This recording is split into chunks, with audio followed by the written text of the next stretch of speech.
Okay, so you know how we were talking about wanting to explore Mount Fuji in Japan? Well, get this, we have this amazing collection of stuff that dives deep into its history and significance, like what makes it so special, and even gives us ideas for a 10-day trip to this charming town, Fujikawa Guchikomachi, that's nestled right near the base of Mount Fuji. Yeah, we really struck gold with this material, and our goal is to boil it down to like the most exciting and useful insights for you, right? It's almost like getting a sneak peek behind the scenes of like what makes Mount Fuji so captivating. Absolutely. So let's just kick things off with some basics. Mount Fuji is Japan's tallest mountain, right? Right.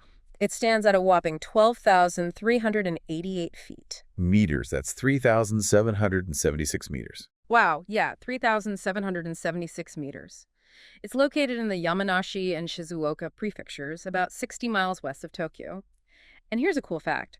It's considered an active volcano, but don't worry, it's been dormant since its last eruption back in 1707. It's also the heart of the Fuji Hakone-Izu National Park and a UNESCO World Heritage Site, which just shows you how important it is for both its natural beauty and cultural significance. And speaking of cultural significance, let's talk about its name, Fuji. It first popped up in government records way back in 713 CE. There are a bunch of theories about where it came from, and some are pretty interesting. One theory links it to the Anu language, the indigenous people of Japan, and suggests it combines their word for fire with the Japanese word for mountain. But the kanji characters used for Fuji today actually mean good fortune. Now, you might hear tourists call it Mount Fujiyama, but the Japanese usually just refer to it as Fujisan. Fujisan, okay. Yeah, and that iconic cone shape, it's become like a global symbol of Japan, so deeply ingrained in their identity. And every summer, tons of people, thousands of people, make pilgrimages to its summit. It's fascinating how it's depicted in Japanese art. It makes you realize how deeply it's influenced their culture for centuries. It's like immortalized in countless artworks, with Hokusai's 36 views of Mount Fuji being the most famous. The woodblock prints from the 1800s. The way he captures it from all these different angles really cemented its image, like in the world's imagination. Oh, absolutely. And there's this traditional story that says an earthquake back in 286 BCE formed the volcano.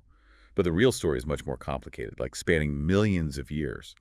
So while the exact age is still being debated, the groundwork seems to have been laid something like 65 million years ago. And then you have the first eruptions and the emergence of early peaks over 700,000 years ago. Whoa! The earliest volcanic activity in the area actually came from what we now call Komitake and Ashitakayama. And where are those? So Komitake actually forms Fuji's northern slope, and Ashitakayama is situated to its southeast. Okay, so let's break down this timeline a bit.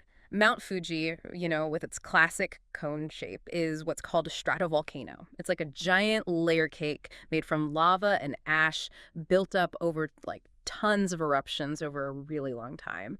And it began taking shape around 400,000 years ago, right?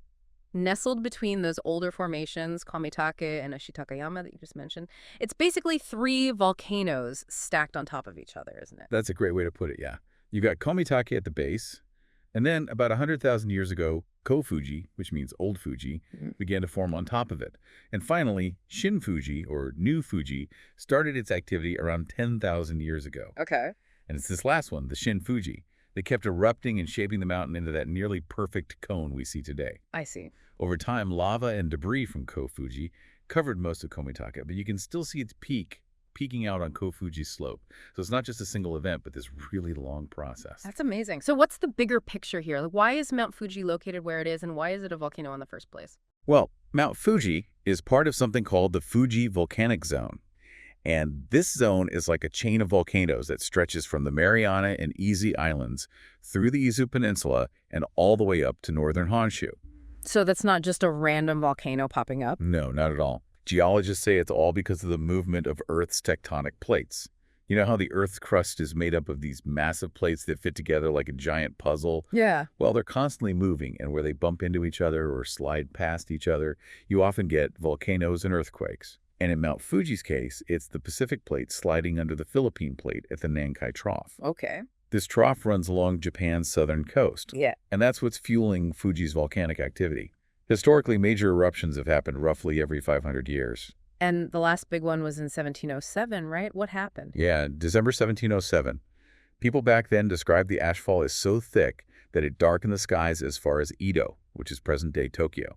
Huh. And it buried houses and temples near the mountain under tons of ash. That's crazy. And get this, geologists believe this eruption was actually triggered by a huge earthquake, a magnitude 8.4 earthquake that hit just 49 days before the eruption. Oh, It wow. really shows how connected all these geological events are. Since then, Fuji's activity has been mostly minor earthquakes. But there was a magnitude 6.4 aftershock on its southern flank after the 2011 Great Sendai earthquake, which reminds us that it's still an active volcano. Right. So let's move on to the scenery around Mount Fuji. There are those famous lakes on its northern slopes, right? Yeah, those are the Fuji 5 lakes, or Fujigoko. You have Lake Yamanaka, Lake Kawaguchi, Lake Sai, Lake Shuji, and Lake Motosu, all lined up east to west on Fuji's northern side. These lakes were formed by lava flows, kind of like natural dams blocking the valleys. Lake Kawaguchi, the lowest of the 5 at about 2,726 feet, is famous for those amazing reflections of Mount Fuji on its surface. You know, those picture-perfect postcard images. The area around it has become a hot spot for tourists. There's everything there from amusement parks to botanical gardens and even ski resorts in the winter. And then you have Lake Yamanaka, which is the largest of the 5. That's another popular resort destination. It sounds beautiful. Besides the lakes, are there any other must-see spots around Mount Fuji that you'd recommend? Definitely. If you're into nature, there's the Aokigahara Forest, sometimes called the Sea of Trees. Okay. It's got this incredibly dense vegetation and really interesting caves like the Sugaku Wind Cave and the Narisawa Ice Cave. For thrill seekers, there's Fuji-Q Highland, an amusement park known for its crazy roller coasters. Some of them even break records and give you amazing views of Mount Fuji as you're like plummeting down. That sounds wild. Even if you're not into roller coasters, the park has other things to do in themed areas. Then there's the Mount Fuji Panoramic Ropeway, which gives you these incredible aerial views of Mount Fuji and Lake Kawaguchi. They even have cute animal mascots at the top and a cafe. And if you like flowers, Oishi Park is the place to be. It's famous for its seasonal flower displays, especially the pink moss phlox in spring, and it's all set against Mount Fuji. That sounds beautiful. And for that classic Instagram photo, you have to go to Chiredo Pagoda in Fujiyoshida City. And lastly, there's Saiko Iyashi no Sato Nemba. It's a cultural park with these reconstructed traditional thatched roof cottages, giving you a glimpse into old-school Japanese life. Oh, and I can't forget Lake Motosu is the one that's on the 1,000 yen banknote. Wow, that's a lot to see and do. It seems like Mount Fuji is more than just a pretty landmark. I understand it has a spiritual side too, right? Absolutely. It's considered a sacred mountain, even worshipped by a sect called Fujiki. Okay. They believe it has this spiritual essence. You'll find temples and shrines at its base, and even near the crater's edge. Climbing the mountain has a long history as a religious practice.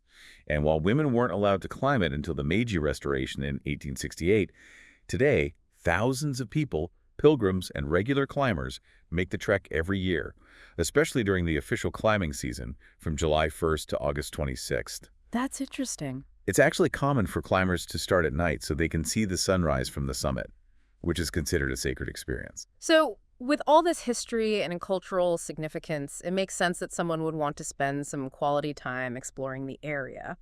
You mentioned a potential 10-day trip around Fuji-Kawaguchi-Komachi.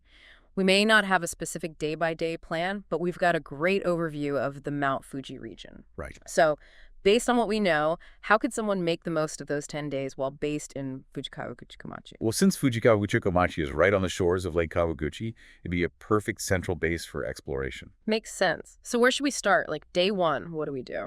I'd say spend your first day really experiencing Lake Kawaguchi. Maybe start with a sightseeing cruise to see those stunning reflections of Mount Fuji. After that, rent a bike and explore the shoreline, stop at viewpoints, grab a coffee at a lakeside cafe. Enjoy the vibe. And then in the late afternoon, check out the Kawaguchiko Music Forest Museum. It's known for its beautiful gardens and collection of automated musical instruments, all with Mount Fuji as the backdrop. And for dinner, maybe try some traditional Japanese food at one of the restaurants overlooking the lake. Sounds relaxing, but still interesting. What about day two? I'd recommend taking the Mount Fuji Panoramic Ropeway up to Mount Tenjo. Okay. The views from the summit are breathtaking. You can see Mount Fuji and Lake Kawaguchi. There's also a little shrine up there and some cool rock formations. When you come back down, you can spend the afternoon at the Ichiku Kubota Art Museum. It's got these amazing kimono creations, and it's set in a beautiful, natural environment. So we've covered the lake and some awesome views. What should we do on day three? I think day 3 would be great for exploring the Aokigahara forest. Okay, the Sea of Trees. Exactly. It's a unique place, a bit mysterious. Yeah. But stick to the trails and you'll be fine. Right. Maybe visit the Fugaku Wind Cave or the Narusawa Ice Cave, or both if you have time. Yeah. These caves are a nice break from the heat, especially in summer, and they have some really interesting formations. Oh, and remember to be respectful of the forest's atmosphere. That's a good point. How about something a bit more, active for day 4? Day 4 is perfect for Fuji Q Highland. It's easy to get to from Fuji Kawaguchi Komachi, and it has those crazy roller coasters we talked about. The ones with the views. Yeah, exactly. Even if you're not into roller coasters, the park has other attractions in themed areas. Sounds fun. What about day 5? Day 5, let's go to Oishi Park. Okay. Depending on when you go, you'll see these amazing flower displays, Like what? like the pink moss phlox in spring, or the kokyu bushes, which turn red in autumn. And Mount Fuji is always in the background. It's perfect for taking pictures and going for a nice stroll. And they have shops there too, right? Yes. You can find local crafts and food at the park shops. Okay. Now, what about getting that classic photo of the pagoda? Day 6 is Trado Pagoda Day. It's a bit of a journey to Fuji City, and you have to climb some stairs, but it's so worth it for that iconic photo. Okay. The red pagoda with Mount Fuji in the background, it's just perfect. I give yourself a good half day for this, including travel time. It's a must-do for sure. What about experiencing some traditional culture? Day scene. Let's go to Saiko Iyashino Sato Nimba. Okay. This village is like stepping back in time. You can explore the cottages, which now have craft shops, galleries, and restaurants. It's really charming, and you get more beautiful views of Mount Fuji. Love it. What about the other Fuji 5 lakes? Day 8 is lake hopping day. Okay. You can rent a car or take the bus to see Lake Yamanaka, the biggest of the 5, and maybe even see Mount Fuji from a different angle. You can also check out Lake Sai and Lake Shuji, which are less touristy but super peaceful. Sounds nice. Maybe take a scenic drive along the northern shores, stop at viewpoints, and enjoy the scenery. So we've seen most of the big attractions. What should we do with the last 2 days? Day 9, maybe we can learn more about the history and spirituality of Mount Fuji. We could visit some of the main shrines around the base, like Fuji Sengen Shrine, which has a long connection to mountain worship. Even if you're not climbing to the summit, exploring the lower slopes gives you a different perspective and a chance to connect with the mountain's spiritual energy. Interesting. And day 10? Day 10 is your flex day. Maybe revisit your favorite spot, do some souvenir shopping in Fuji Kawaguchi Komachi, or just relax before heading home. You could also explore those smaller museums we didn't have time for, the ones about local crafts or the natural history of the area. Good idea. So it's time to wrap up this deep dive, and wow, we've covered a lot about Mount Fuji. We really have. We started with its geological origins, then delved into its cultural and historical significance, like how it's both a sacred symbol and a source of artistic inspiration. And we saw how it fits into the stunning landscape of Japan. Yeah, we really got a sense of why this mountain is so important to people all over the world. Right. And even though we didn't start with a detailed itinerary for Fuji Kawaguchi Komachi, we were able to put together a pretty solid 10-day plan using all the amazing things the Mount Fuji region has to offer. We talked about everything from the iconic views of Lake Kawaguchi to the mysterious Aokigahara forest, the thrill rise at Fuji Q Highland, the amazing panoramas from the ropeway, the beautiful flowers at Oishi Park, that classic pagoda photo, and the traditional village experience. It's amazing how much there is to do, all within reach of Fuji Kawaguchi Komachi. It really is. So with all the history, culture, and breathtaking scenery we've talked about, a trip to the Mount Fuji area sounds like an incredible experience. Hopefully, you're now inspired to pick your favorite spots and start planning your own adventure in this truly remarkable region. I know I am. Me too. Well, that's it for this deep dive. Thanks for joining us. See you next time.